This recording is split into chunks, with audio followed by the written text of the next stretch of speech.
In the shadows of history, beneath the ink of official records, there are fractures, thin, jagged seams where truth leaks through. They speak of trains without manifests, tunnels sealed before they were mapped, and cargo guarded more fiercely than human life. These are the stories that were buried twice, once under the rubble of war, and again beneath the weight of those who profited from forgetting. On April 23, 1945, as the last pockets of German resistance collapsed in southern Bavaria, the U.S. 45th Infantry Division pushed through the Alpine passes toward Berchtesgaden. Among the scattered Wehrmacht troops, intelligence operatives attached to the division intercepted a coded dispatch recovered from a dead signals officer. The message bore the header Geheim Haltungsstufe V, the highest German secrecy classification, and referenced a project identified only as Eisenflut, along with coordinates to a site beneath the Schneefernerkopf, part of the Zugspitze Massif. 2 days later, a reconnaissance patrol from the U.S. Counterintelligence Corps, CIC, located a concealed tunnel entrance partially hidden by rockfall. Inside, they discovered a narrow-gauge rail system leading deep into the mountain. The initial chambers were abandoned, filled with crates of dismantled V-2 rocket fuselages and SS personnel files hastily burned. The deeper galleries, however, were sealed behind steel blast doors welded shut from the inside.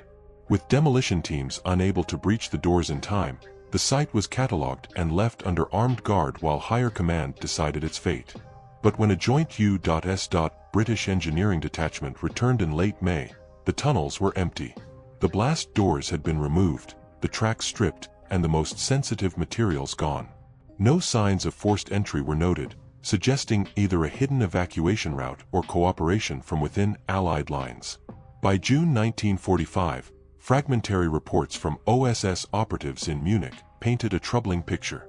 Several German rocket scientists known to have worked under General Hans Kammler, a man infamous for overseeing the V-weapons program, were missing. Among them was Dr. Victor Dahlmann, an engineer who had argued for adapting the V-2 platform for unconventional payloads. British files from the period note, in the cold language of wartime bureaucracy, that the possibility exists that Operation Eisenflut involved experimental warhead designs outside the realm of standard chemical or explosive ordnance. The Eisenflut documents seized during the initial tunnel search were sent to a temporary intelligence holding facility in Augsburg. There, they were translated, photographed, and stored under reference code August 45/112. For weeks later, they were gone. Military logbooks show no authorized removal. A sergeant assigned to the archives reported that a team in unmarked uniforms, claiming to be from Army Technical Services, collected the files for transfer to Frankfurt. No record of the transfer exists. Rumors persisted within intelligence circles that Eisenflut was less a desperate Nazi weapon than a bargaining chip, technology intended for trade in exchange for safe passage or post-war protection. In the summer of 1946, Dahlmann resurfaced in Argentina under a false identity, only to die under unexplained circumstances before he could be questioned. His effects, including a notebook with pages torn out, were seized by local police and later claimed by an unnamed foreign liaison officer. For decades, the Zugspitze tunnel network remained inaccessible, officially sealed for geological instability. But in 1981, a group of German spelunkers discovered a rusted railway car deep within a disused Austrian mine less than 50 kilometers from the original site. Inside, they found crates marked with the eagle and swastika insignia of the Luftwaffe, and beneath them, a large cylindrical container with its identification plate removed. The car was flooded and partially collapsed. Most of its contents had rotted or corroded. The Austrian government removed the car within days, citing public safety. No public inventory of its contents was ever released.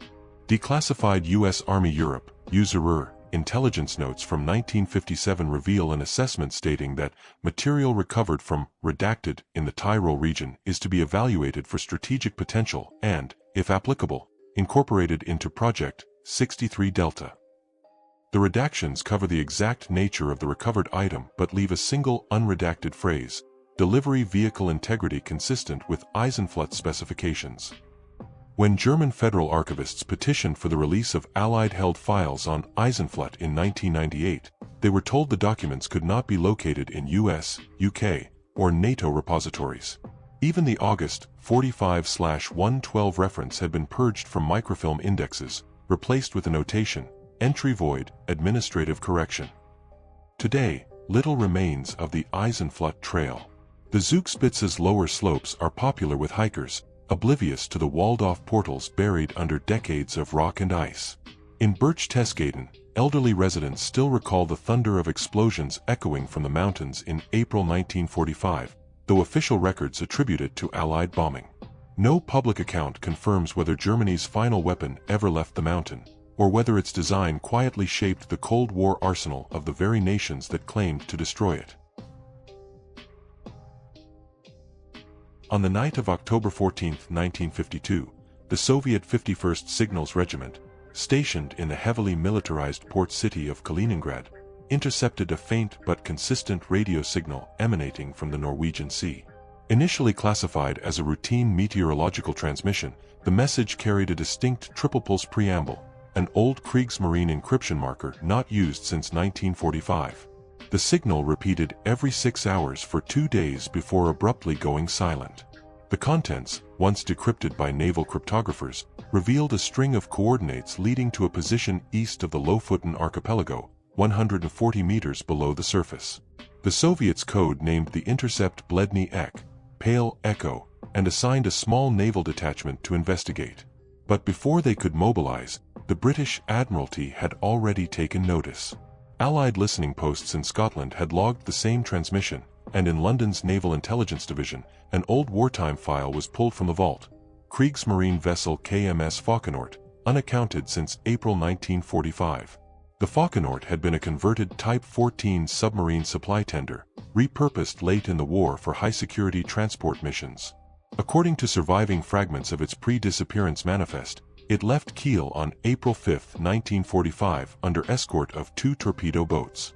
Witness accounts placed it heading north through the Skagerrak under blackout, carrying cargo designated as state-critical, non-interchangeable, priority 0. What that meant was never clarified in surviving German documentation. The escort vessels were sunk by RAF Mosquitoes near Kristiansand.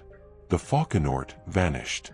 In 1958, after years of informal diplomatic negotiation, a covert Anglo-Norwegian salvage operation began under the guise of marine cartography research.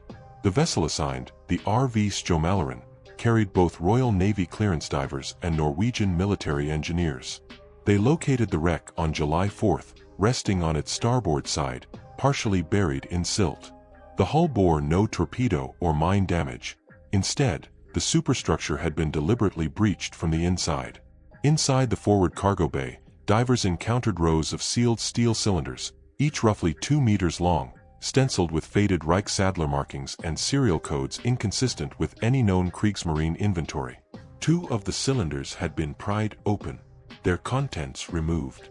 Radiation counters carried by the British divers reportedly spiked briefly before returning to normal. Data later removed from the official report.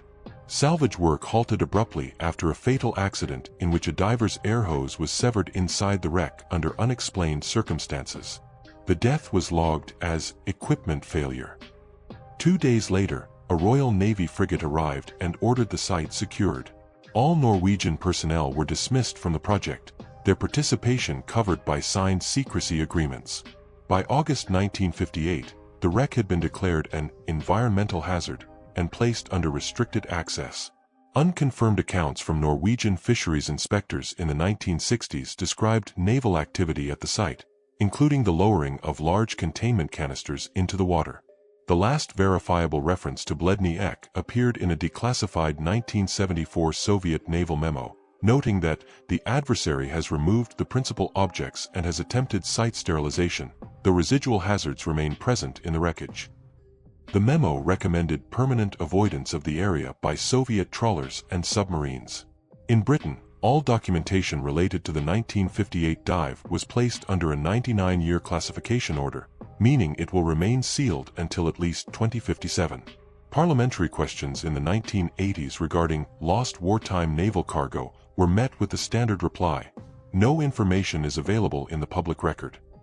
Today, the coordinates of the Falkenort lie within a Norwegian maritime exclusion zone. Civilian sonar surveys show an indistinct silhouette, partially collapsed under decades of sediment. The original Kriegsmarine signal that revealed its location, pale echo, has not been heard again. Whether the cylinders contained advanced munitions, stolen Allied technology, or something never meant to be found at all remains unanswered, locked away in sealed vaults far from the cold waters where the wreck still rests. In late January 1946, as the Nuremberg trials pressed on, a minor figure in the SS logistics branch, Obersturmführer Erich Rademacher, requested a confidential meeting with U.S. prosecutors. His file, compiled by the Office of Military Government for Germany, OMGUS, marked him as non-essential, a paper pusher who had overseen supply routes in Silesia. Yet his request was unusual. In exchange for safe passage out of occupied Germany, he claimed to possess technical schematics of a new energy apparatus developed under the Waffen-SS in the final year of the war. The offer was logged and filed under the cryptic note, "No action, unverifiable claim." Rademacher was eventually transferred to a POW facility in France and faded from the historical record. The documents he claimed to hold were never listed among his seized possessions. Nearly 3 decades later, a declassified CIA intelligence summary dated May 14, 1974 surfaced, making an unsettling connection. Within the report, analysts compared sketches obtained from a Polish industrial archive to early U.S. experimental reactor blueprints. The Polish sketches, labeled Projekt Gerstein, depicted an energy system strikingly similar to a liquid fluoride thorium reactor, a design not publicly explored in the West until the late 1950s. The archive holding these sketches was located in Wrocław, formerly Breslau, in a sealed section of the Municipal Records Office. According to Polish records, the designs had been seized in February 1946 from a complex in the village of Malasice, 25 kilometers east of the city. The site had been operated by an SS engineering detachment under the authority of General Hans Kammler. Soviet troops had taken the area intact, and Polish government files note that a special Red Army technical brigade occupied the facility for exactly 6 weeks before concrete was poured into its lower levels. No inventory of what they removed has ever been made public. Local testimonies collected in the 1990s from surviving villagers describe columns of covered trucks leaving the site under heavy guard, moving east toward Legnica, a major Soviet command hub in post-war Poland. Several recalled that the trucks traveled only at night and that the air near the facility smelled of hot metal and chemicals for days after the troops departed. Rademacher's name appears only once more in surviving documents, in an uncatalogued folder of the Bundesarchiv marked Waffen-SS Energy Project. The page is undated but refers to an R as the officer tasked with resource allocation for Gerstein. Next to his initial is a penciled annotation, "Held back materials for foreign negotiation, confirmed April 5, 45. The CIA report, heavily redacted, speculates that the purpose of the Breslau facility was to explore compact, transportable reactors for both military and industrial use. Analysts noted that the schematics included thermal regulation features and fuel cycle diagrams well ahead of their time, inconsistent with Germany's known nuclear fission research. The report concludes with the line, "Feasibility high, provenance uncertain, current location of prototype unknown." Polish state archives contain a final unexplained entry from 1946.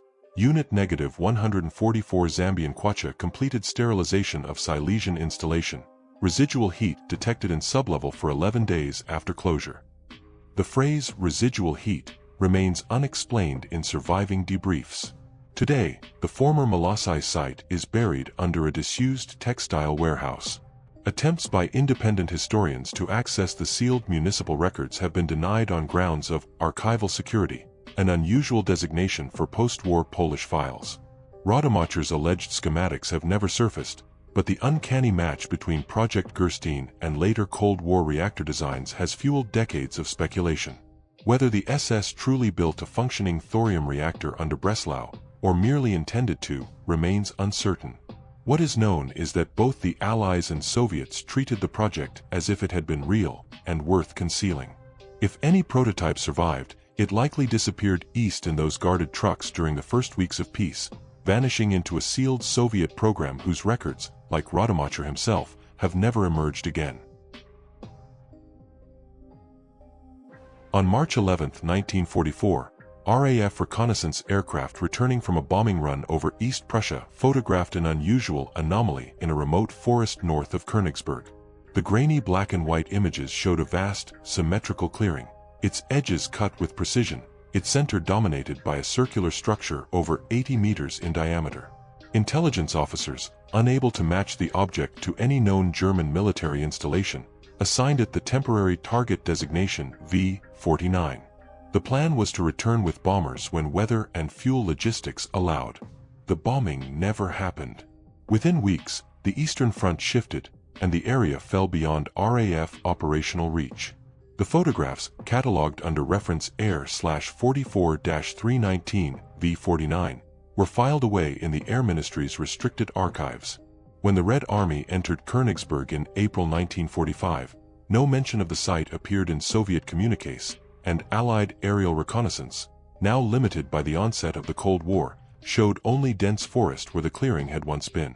In 1951, British MI6 field officer Peter Halford received a defector's account from an ex-Wehrmacht engineer captured by Soviet forces near Königsberg. The defector claimed to have worked on an energy transmission array for the Waffen-SS, built under the supervision of General Kammler's engineering division. The facility, he said, was disguised from above by retractable canopy nets woven with live foliage and powered by underground diesel generators. His most striking claim was that the circular structure was not the weapon itself, but its focusing lens. Soviet military maps from 1946, acquired through a Finnish intelligence contact, marked the forest zone as Zakrytaya Zona 12, Restricted Zone 12, its boundaries patrolled by armed guards from the 1st Guards Rifle Division. Annotations in red ink noted unidentified subsurface chambers and acoustic disturbances after dark. By 1954, the Soviet designation disappeared from updated maps, replaced by standard forestry markings. The mystery deepened in 1963, when a U.S. Corona spy satellite passed over the region and captured faint, circular depressions in the soil exactly where V-49 had once been photographed. The images suggested the presence of buried concentric rings, each several meters thick, overgrown yet geometrically precise. Declassified portions of the analysis report mention possible magnetic anomalies and residual thermal variance at night. The most sensitive pages remain classified. Locals in the nearby village of Zelenogradsk have long told stories of strange nighttime vibrations and a low metallic hum that, in the post-war years, could be felt through the ground on calm evenings. Some recall seeing Soviet trucks moving into the forest under blackout conditions in the early 1950s, returning only at dawn. In the 1970s, a Polish logging crew inadvertently entered the restricted zone and was immediately detained by Soviet border troops. Their equipment was returned weeks later, completely stripped of film and personal notes. By the early 1990s, with Soviet control collapsed, a handful of German and Lithuanian researchers attempted to locate the site. Using wartime aerial photos and declassified satellite imagery, they identified a section of forest where trees were uniformly younger than surrounding growth, suggesting clear-cutting in the 1940s. Beneath the soil, ground-penetrating radar revealed dense metal fragments and a shallow concrete dome, but excavation was halted by local authorities citing heritage protection laws. The V-49 file in Britain's National Archives remains incomplete. Key reconnaissance negatives are missing, replaced by blank placeholders labeled "Withdrawn for conservation." The Soviet-era documentation, if it still exists, has never been released from Russian military archives. What was built in that Königsberg forest, why it was never bombed, and what became of it after the war is unknown. The evidence that remains, faint rings in the earth, whispered accounts of post-war Soviet activity, and an absence of official explanation, suggests that V-49 was not an ordinary military site. Whether it was dismantled, buried, or still lies dormant beneath the pines is a question that has resisted an answer for over 80 years. In the final days of April 1945, as Berlin crumbled under Soviet artillery, an encrypted entry in a surviving Kriegsmarine cipher logbook recorded an event far from the front. Projekt Morgenlicht, Phase Dre, April 29, 45, Transit Geneva. The cipher key was not cracked until 1961, when French intelligence recovered fragments of the logbook from a Benedictine monastery in the Ardennes.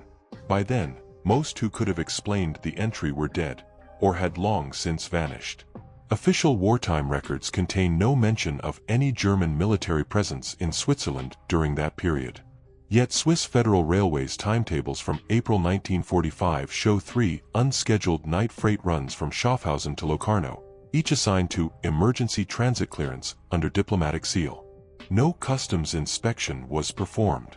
The train stopped in Locarno for less than an hour before continuing into an unmapped spur line leading toward the Alps.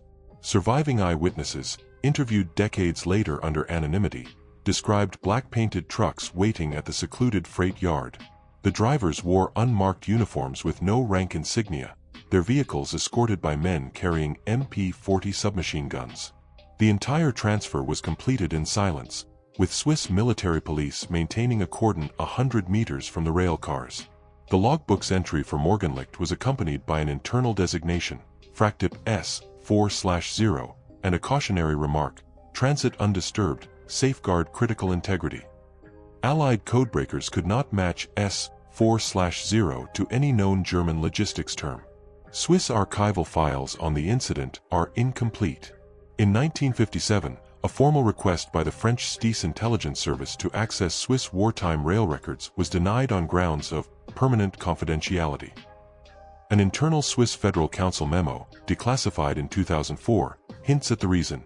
National neutrality and post-war stability outweighed potential embarrassment regarding the transport of certain materials in April 1945. Rumors in Allied intelligence circles suggested that Morgenlicht was connected to the disappearance of several experimental weapons engineers from the Peenemünde research complex, last seen boarding an aircraft bound for Munich in mid-April 1945. Others speculated the convoy carried physical archives, scientific or political, that the Reich sought to place beyond Allied reach, possibly as leverage for post-war negotiations. A partial break in the case came in 1972, when Italian Alpine police discovered a collapsed tunnel system high above the Maggia Valley, reachable only by disused service tracks from the Locarno railhead. Inside, they found rusted mechanical lifts, oil drums stamped with Reichsadler seals, and a corroded metal container large enough to hold a human body, or a piece of industrial equipment.